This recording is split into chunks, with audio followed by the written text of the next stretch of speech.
This is Marco Reus. This is Shinji Kagawa. This is Nuri Shahin. Hello, this is Jadon Sancho. And you're listening to the Yellowwallpod podcast.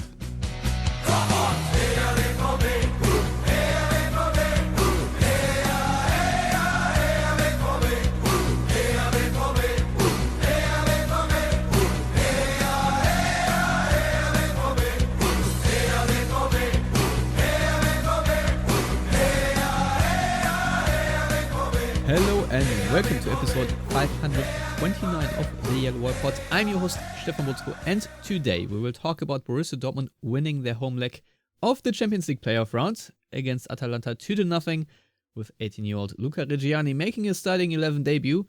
We'll also talk about Friday's 4-0 win over Mainz that included the Ryerson Show with 4 assists, and of course we will preview Saturday's Topspiel against Leipzig, where Dortmund tried to add a 7th Bundesliga win in a row. For all that and more, I'm joined once again by Lars Pollmann. Hello, Lars. How are you doing?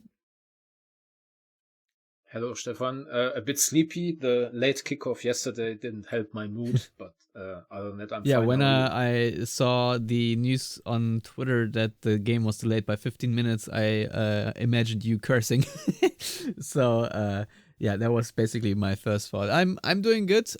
Sammy had his chemo yesterday. He is doing better. His cancer. We're trying to beat it back into remission once again, and he seems to be making positive progress. And on a different note, I'm a little bit late to the recording because I just made breakfast, which is very late in the day, I know, but I went to the Lidl the other day because the Lidl here in the United States is the only place that sells good tissues.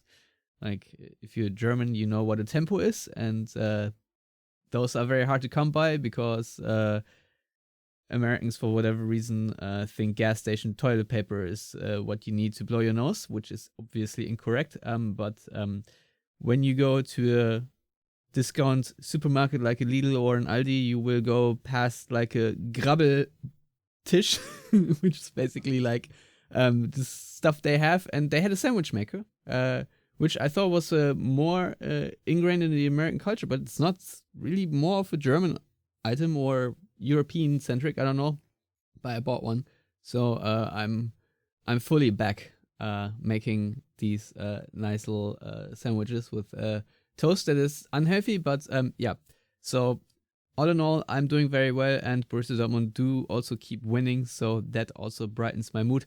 So we're gonna discuss the Champions League first, and then we're gonna switch our attention to the Bundesliga. That's what's going to happen now.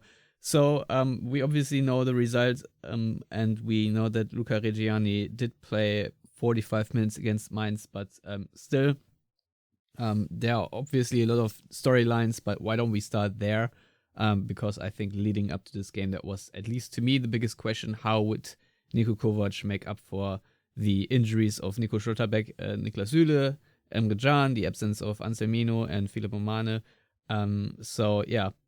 Question was, would he pull Ryerson back and play Kutu, or would he give, a run out to the 18-year-old? And he did the latter.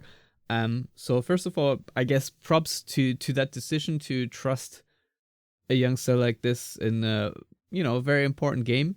And Lars, I for one think that this whole operation, in hindsight, was a success, not only because Reggiani played well, but because also Dortmund did once again use one of those Ryerson crosses to take the lead in form of Guirassy within the first 2 or 3 minutes of the game. Agreed, I guess. I mean, where's the question in that? I didn't really think there was honestly too much of a discussion, because they've been getting Reggiani ready over the last 10 days or so, including him in team training and then giving him a bit of a run in the Bundesliga. And at the end of the day, I don't think there's too much difference between a Friday night Bundesliga game and a Tuesday night Champions League game. Obviously, Atalanta are more highly rated than Mainz, and Dortmund were already up by 2 goals when he was introduced, or was it was 3 goals? I don't remember. When Reggiani was introduced against Mainz, but still, I think it was smart not to mess with what they have in Ryerson's delivery at the moment. I also don't think Jan Koto has done anything over the last few weeks when he was available to suggest he, definitely warranted inclusion in the starting 11. So I think, I don't know how much of a risk they thought it was, but it was certainly worth it. And at the end of the day, Atalanta really didn't do too much to put a lot of stress on the 18-year-old. I mean, obviously he was booked fairly early on. And I think at halftime, both Christoph Kramer and Mats Hummels on Amazon Prime, where they do punditry these days, were kind of alluding to a substitution just to make sure you don't, go a man down. But I don't know that Reggiani even had one, duel in the second half where anything could have happened. So I think it was a nice and somewhat easy game for him to grow into being a senior professional player. Obviously, he got a lot of help. You could see Ryerson talk to him quite a lot. Waldemar Anton talked to him extensively. Maxi Bayer came to him on the halftime whistle. So I think they were all well aware that there's an 18-year-old making his first full start, at this level, and they coped with it very well, albeit with Atalanta not posing too much of a challenge.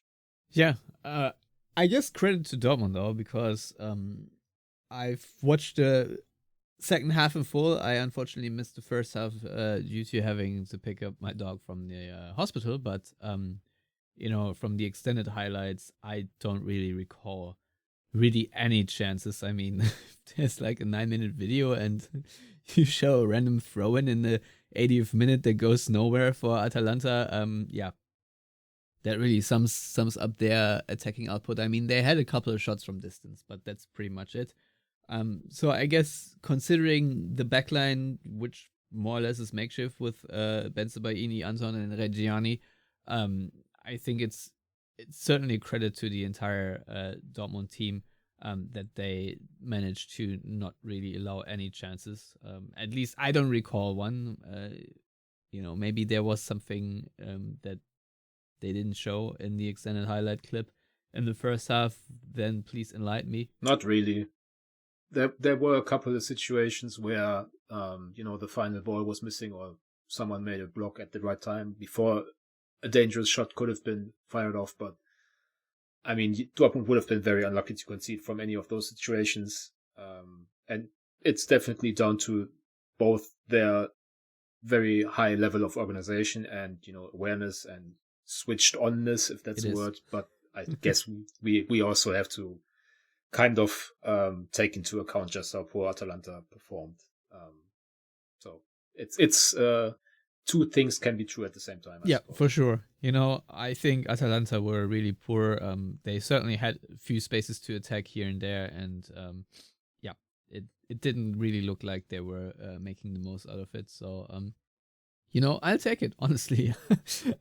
I don't need any opponent that plays strong coming to the Westfalenstadion. So to me, that was a nice, non-panicky Champions League night, which I think is a good thing. Now, obviously, what is a little vexing that Dortmund did not add to the score.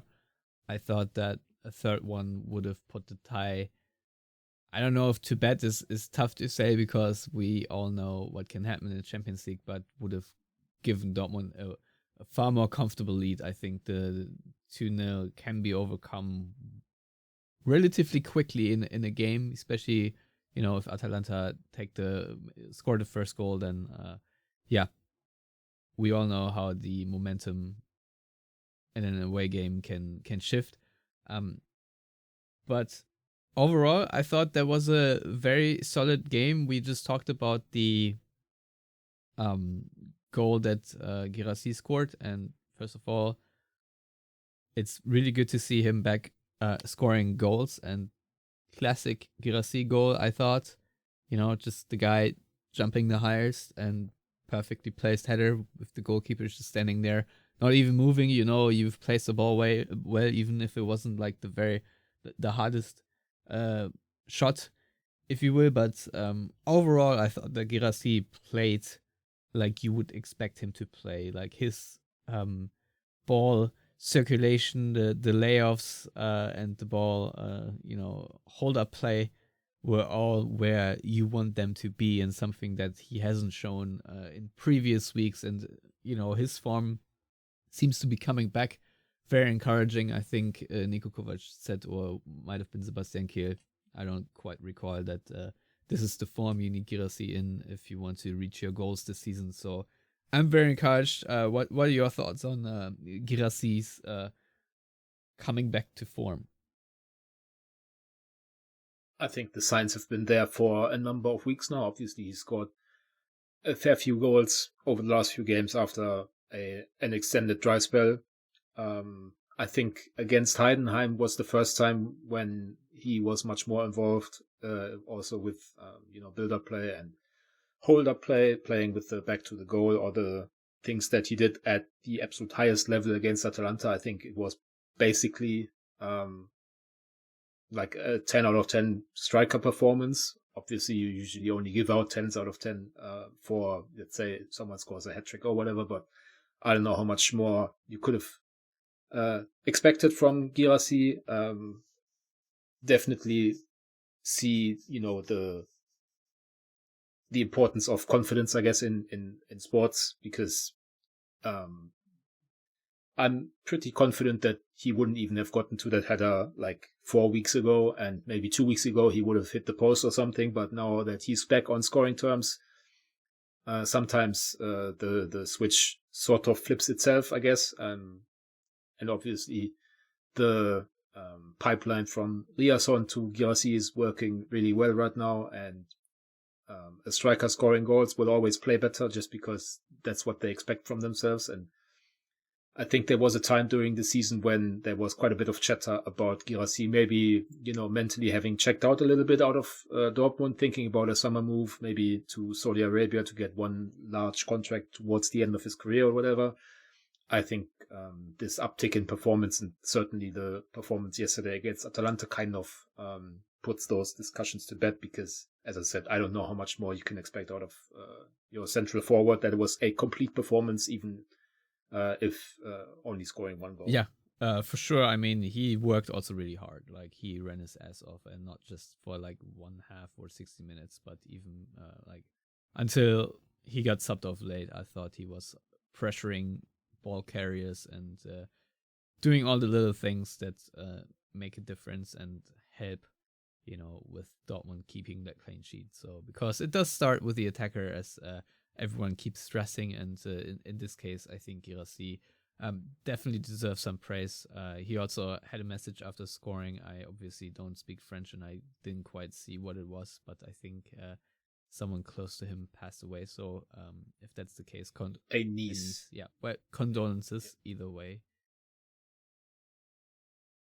But yeah. Also, Maxi Bayer did score. Also got a shout out from Niko Kovac at the post-game news conference, being praised very much for his hard work. I think right now, when we look at Adeyemi and Chukwuemeka coming on, I think the pecking order and the starting 11 are pretty much set in stone, if nothing else happens, at least in that regard. Because neither Adeyemi nor Chukwuemeka really made a lasting impression, even against tired legs.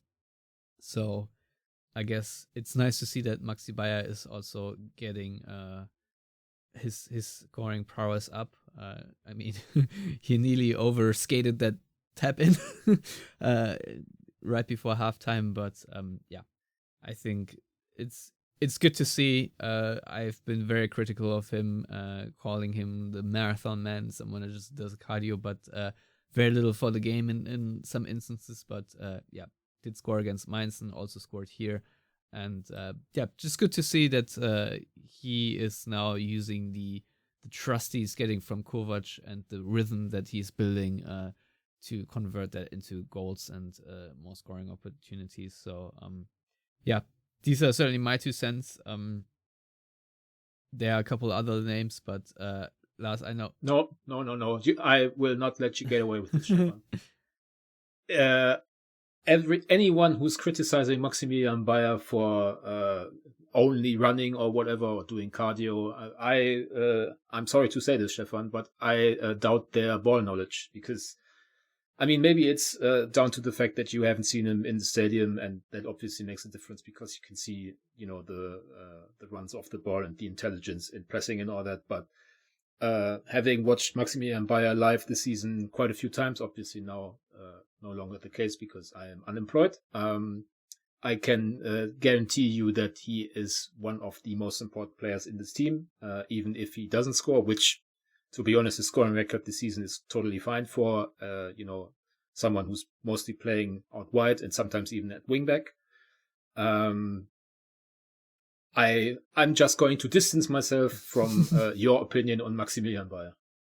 Yeah, no, I've seen him play in the stadium. I think the first minutes he actually played in the Bundesliga for Dortmund, I think that was like the first match day against Frankfurt.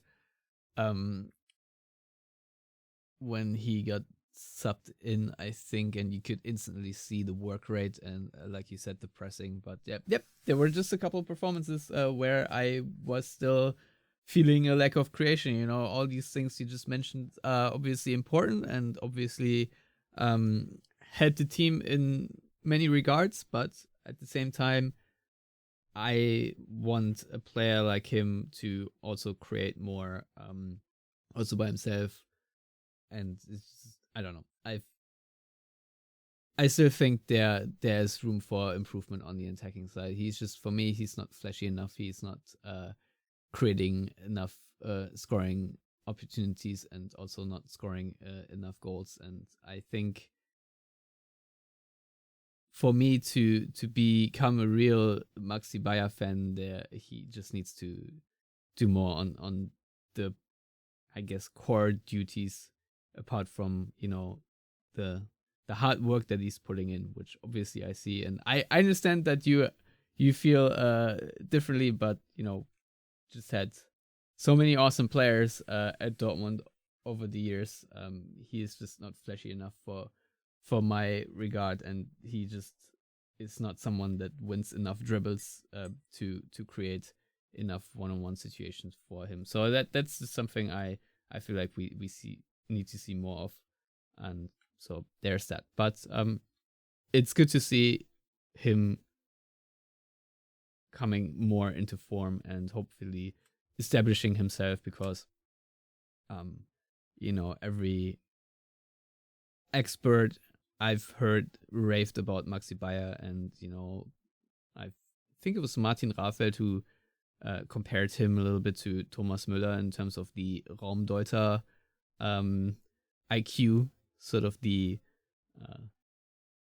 way to read the space and making intelligent runs and all that. But yeah, like I said, I still need to see more from him. But why don't we just move on and leave it at that? Because I also think that Felix Metscher is probably playing as his best and most consistent since he joined Dortmund right now, and we have not really discussed that much. Once again, he had some brilliant passes in this game. Lars, I am more and more comfortable with the double pivot of a Bellingham and Metscher. I also think that Bellingham is doing better, but how important right now, in your view, is Felix Metscher to the overall construct of this Dortmund team? Annoyingly important for a myriad of reasons. Chief among them, his personality, which I'm still not happy with, off the pitch.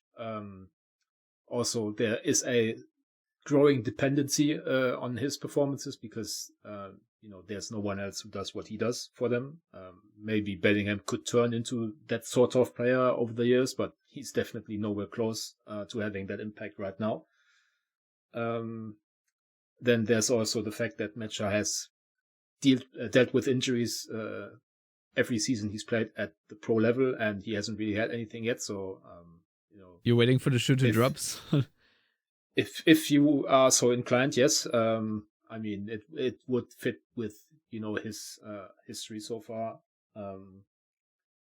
But obviously, if we were able to separate, just looking at his performances, he's obviously one of their 2 or 3 best players. I don't think there's much debate there anymore. And if he keeps this level of performance up, there's going to be an interesting summer for him, because he might actually start for Germany at the World Cup. I'm still not sure how Julian Nagelsmann wants to play in central midfield, because he doesn't seem to think too highly yet of Angelo Stiller from Stuttgart. Pavlovic of Bayern, he's kind of in and out of Germany's lineup for various injury reasons. So there seems to be a place where, Gundogan and Kroos used to play, where Mecha might step in. And if he does and has a good World Cup, then, it wouldn't be super surprising to see, Premier League Cups at least making an approach, because obviously he's half English. He was trained at Man City Academy. He speaks better English than German still.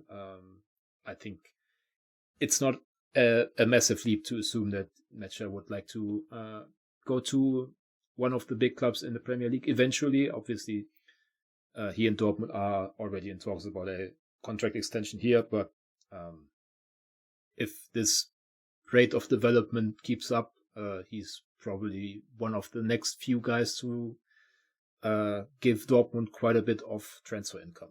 Yeah, especially a player of that size and with these physical features, let's say, usually bringing a lot of money from Premier League clubs, because that certainly is always something that just opens the pocketbooks a little bit more, just how it is.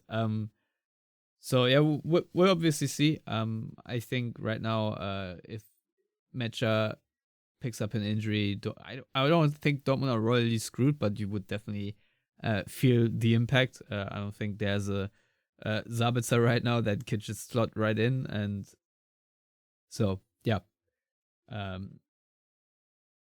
It's funny because ideally you want to almost have that dependency, because it just means that your number 8 is that good. Yeah, I remember the Gundogan days when Gundogan was injured, or even the Shine days. If that one core number 8 player is out of the lineup for whatever reason, you definitely feel the drop in quality of the entire team. So yeah, massively important, I guess, is the answer right now, and I'm glad to see that at least the footballer Felix Mecha is doing well right now. So we'll leave it at that. But also, once again, Joe Bellingham, I think he has been criticized a lot also from our end. Still very young, needs to be given grace. We've said all that, but yeah, I always thought that his playing profile, the number 6 position, is probably what you would mold him into the most. I don't really see the passing chops that you need to have to play high up, even though the very first time he played for Dortmund, I think in this one friendly against who knows, I don't know, 4th, 3rd division something, he was playing more of the number 10, and at least there he definitely showed that he can play these line breaking passes. So maybe it's somewhere in him, and he just hasn't managed to unlock it yet on a higher level. Preseason friendly is always tough to glean stuff from, but I've certainly seen the glimpses of a player that can play a mean pass. But for now, I think for him to be defensively reliable, just his positioning, I think, is getting better and better. His the turnovers he has are getting fewer and fewer, even though yesterday he once again had one where he was like in a 1-versus-3 situation, where I would highly advise to pass out of. But still, overall, I think he is making strides, and I think Joe Bellingham is probably eventually come good as a number 6, because we've often said that this is sort of the position that Dortmund need to improve in if they can develop Joe Bellingham to be that player that they need.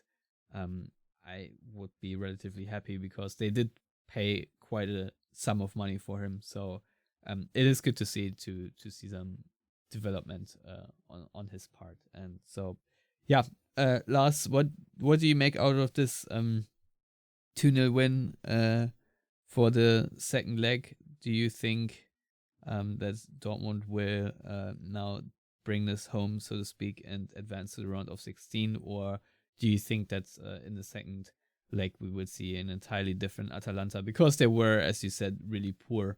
And my assumption is that we will see a much better team play in Bergamo. I mean, they are involved, as we talked about last week, in a mad race for European spots in Serie A, and seeing as in the Champions League, the next round would be against either Arsenal or FC Bayern. I wouldn't be totally surprised if they, went, okay, let's focus on Serie A. Who cares if we turn this around?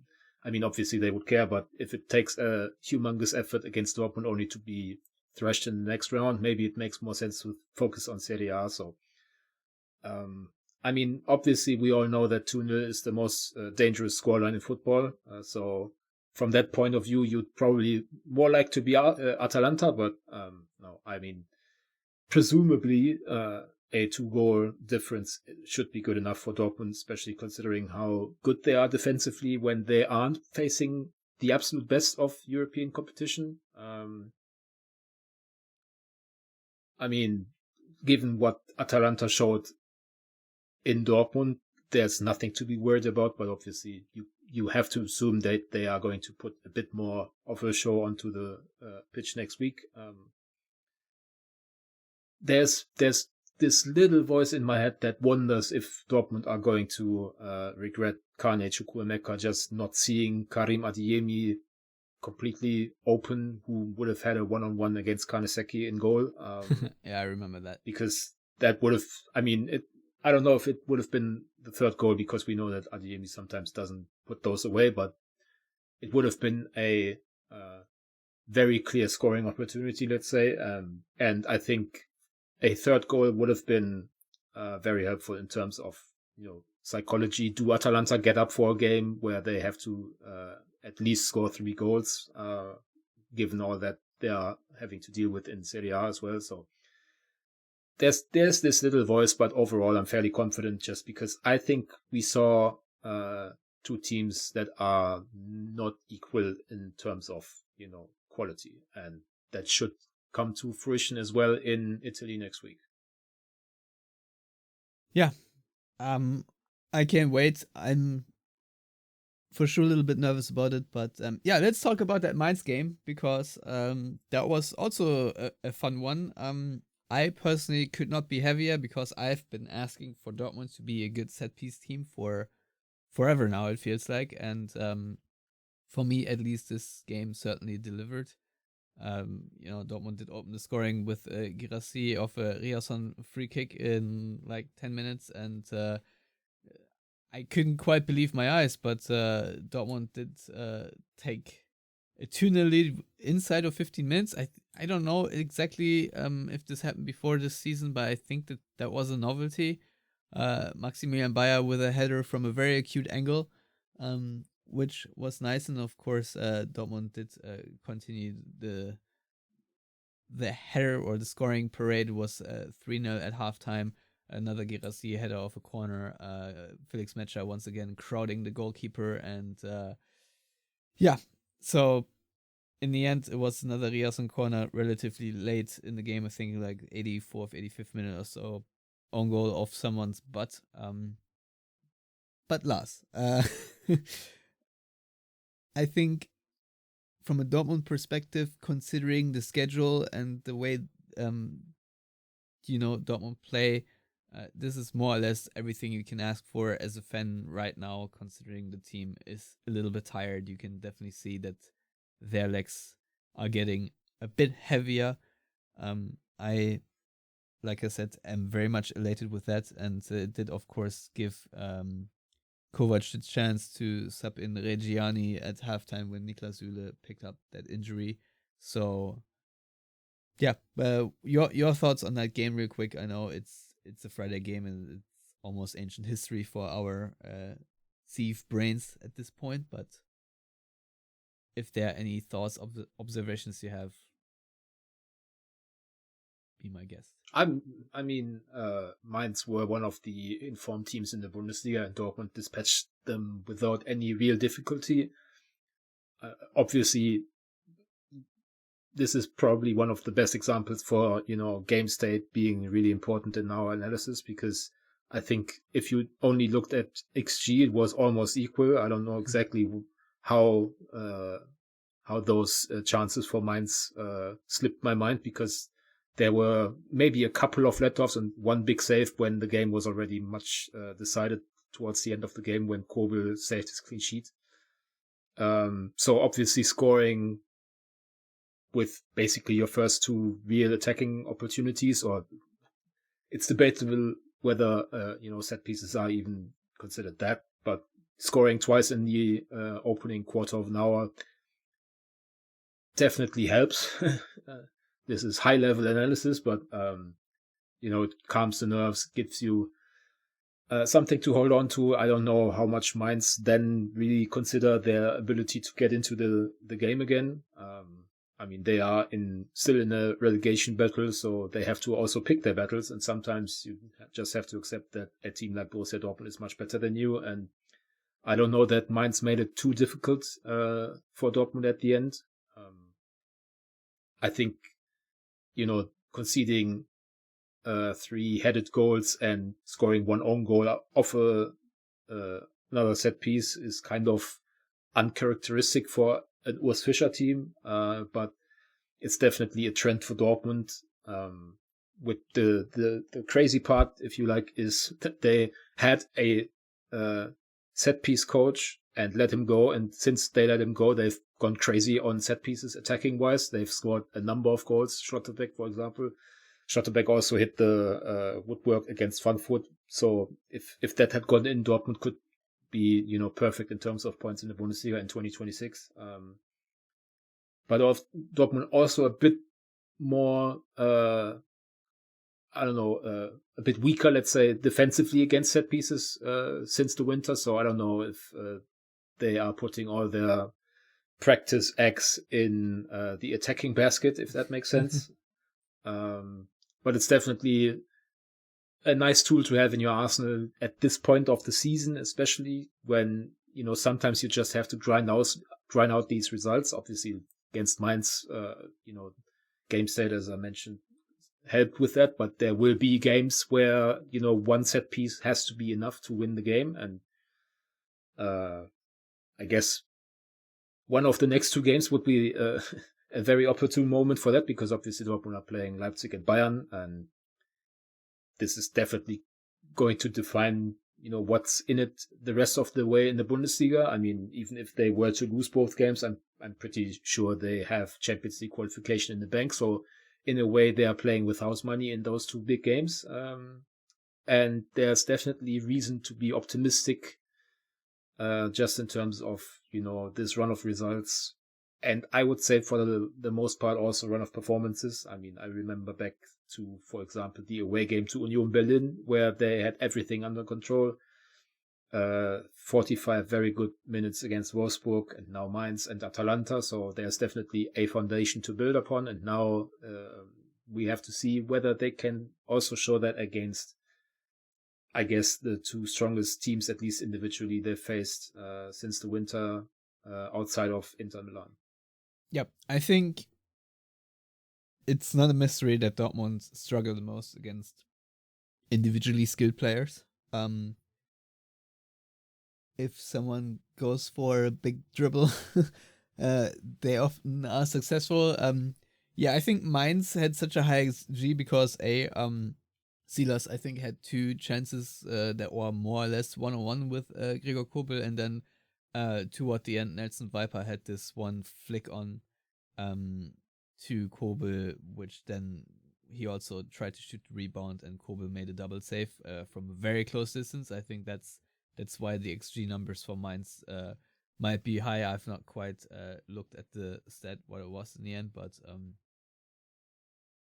that would be my explanation. So Mainz definitely had a couple of chances, and that is sort of my fear that's someone from Leipzig and of course Bayern Munich, that they will have these one-on-one situations with Gregor Kobel, which occur pretty much in every game, and will not fumble it like so many other players have in the past. So yeah, that is sort of my greatest fear, because Dortmund's defense, while I think we can all say has very much improved and is very cohesive these days, even with not their starters available for their backline. Yeah, it's still not perfect either. I think we all know that.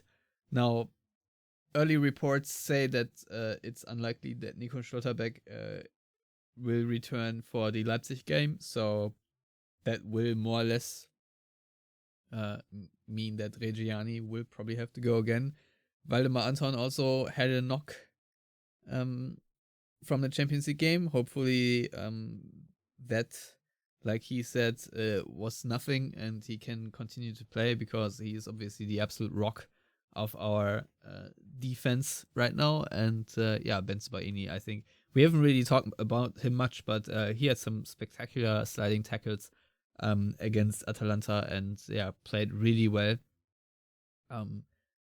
Lars, I'll be honest, I've not really watched much of Leipzig this year. They're obviously currently in 5th place, and they don't have the so-called Doppelbelastung, meaning they will be well rested. Obviously, they had that cup match against Bayern last week, which they lost, and weren't all that impressive. If you look at their form right now, I mean, they just had a 2-2 draw against a hapless Wolfsburg team, and they lost to Mainz recently, had a draw against St. Pauli. After their initial start to the league campaign, I thought Leipzig were definitely going to compete with Bayern for, well, maybe not for a title, but at least give them a run for their money, because I thought they hit their stride very early and looked to be like a very solid team. But like I said, they have dropped off recently. Their form has been mediocre, and that's why they're out of the top 4 at this point. But it's still a massive, massive game for Dortmund. If we want to have a tense Klassiker against Bayern, oh god, I can't believe I just said that word. Then Dortmund have to Bayern? win. Sorry? Which word? Bayern? No, Klassiker. But if you want to have attention for the Bayern game, I think Dortmund have to win in Leipzig. Not easy to pull off, but still, I'm cautiously optimistic that Dortmund come away with all 3 points from the Zentralstadion in Leipzig. What are your thoughts going into this game? And obviously, I think Dortmund will have some tired legs. Do you think that Niko Kovac will switch on the rotation machine? And if so, who will rotate in and who would rotate out? To be honest, I don't really have thoughts. I think the last time I watched Leipzig was when they came to Dortmund, and Dortmund came from I think they came from behind to score the equalizer through Jan Couto, and then basically nothing else happened in the entirety of the game. I mean, I'm going off just results, a few of which you have already mentioned, but Leipzig don't seem to be in too great a run of form. I think they snatched a point from Wolfsburg relatively late on Sunday. I also think, given that Dortmund played Friday, Tuesday, whereas Leipzig played last week when was the Bayern game Wednesday, yes, then Sunday night. So it's, I guess, a bit of a wash in terms of the immediate strain. I suppose Dortmund obviously have played quite a few more matches this season, but they also have the kind of squad depth this year and haven't had to deal with too many injuries up until very recently, and mostly concentrated in defense. I kind of feel like we say, or I say this every week, but I don't really see tiredness being too much of a factor here. I guess you will see a couple of changes here and there. The obvious ones would be Silva, Adeyemi, Chukwuemeka, maybe Sabitzer can start his first game for. I don't even remember when he was last available to start a game, because it's been basically the Bellingham and Matcher show in midfield. But I wouldn't expect 5 or 6 changes. I mean, defensively the team kind of selects itself. I guess we don't have to rehash the discussion about not signing a centre half on deadline day. I think the performance of Reggiani has already proven that they were kind of correct, because I don't understand who they would have been able to sign who could have guaranteed them this level of performance. So you might as well just stick to a young player you can develop further beyond this year. I think Leipzig have given Dortmund kind of quite a bit of trouble over the last few seasons. I think they aren't a great matchup for Dortmund, as you already mentioned. Those tricksy wingers sometimes give Dortmund trouble, and Leipzig have a few of those. Diomande being the hottest name this season. But I think there's something to be said for the fact that Leipzig don't have to deal with midweek fixtures, and they are, I think, 11 points behind Dortmund. It's kind of interesting that in the summer everyone, or let's say not everyone, but a lot of Dortmund fans were pointing at Leipzig and having a quote-unquote exciting transfer strategy or transfer window or whatever, and signing all these young guys. But you can see that it's kind of difficult sometimes to get a functioning team out of a accumulation of talented players, let's say. I'm not so sure Ole Werner is doing a great job there, given their league position and all that. So it's going to be an interesting game. I wouldn't look at it from the perspective of Dortmund having to keep the pressure up on Bayern or whatever. It's basically Dortmund against Leipzig, one of or probably right now the most hated club for Dortmund fans. You better get up for this game regardless of league position. So I definitely somewhat I don't know if apprehensive is the right word, because again, I don't see Leipzig as a particularly good matchup for Dortmund, but it's also interesting to see them against a good opponent in the Bundesliga, because we haven't had that for a while. Yeah, I mean, if you will, this is a bit of a precursor to the Bayern game. Obviously, Bayern are still on a different level, but if Leipzig are poking holes into you can already know. You already know the Bayern game is kind of doomed. But yeah, I'm intrigued about this one, because I really want to see Dortmund sustain this test, because if you look at the schedule so far, Dortmund have played, at least in the Bundesliga, mostly against the opposition that's in the lower half of the table, and so this is the first real test in 2026 where they meet someone of that caliber. And like you said, if Leipzig are the throw a wrench into our little title ambition here, that would also piss me off a little bit more than it would be in other circumstances. But certainly a very tricky game, and I think that's a game where Dortmund will not coast to a easy 3-0 win, but I think this is going to be more of an up and down dramatic game, and I would be surprised if Dortmund win it, that they win it by more than 1 goal, honestly. So yeah, it's going to be an intense one, but this is what you kind of want in a league season, to have these good games. Obviously you don't want them against plastic clubs that should not be in the league, but it is what it is. Lars, I don't really have any more subjects to discuss.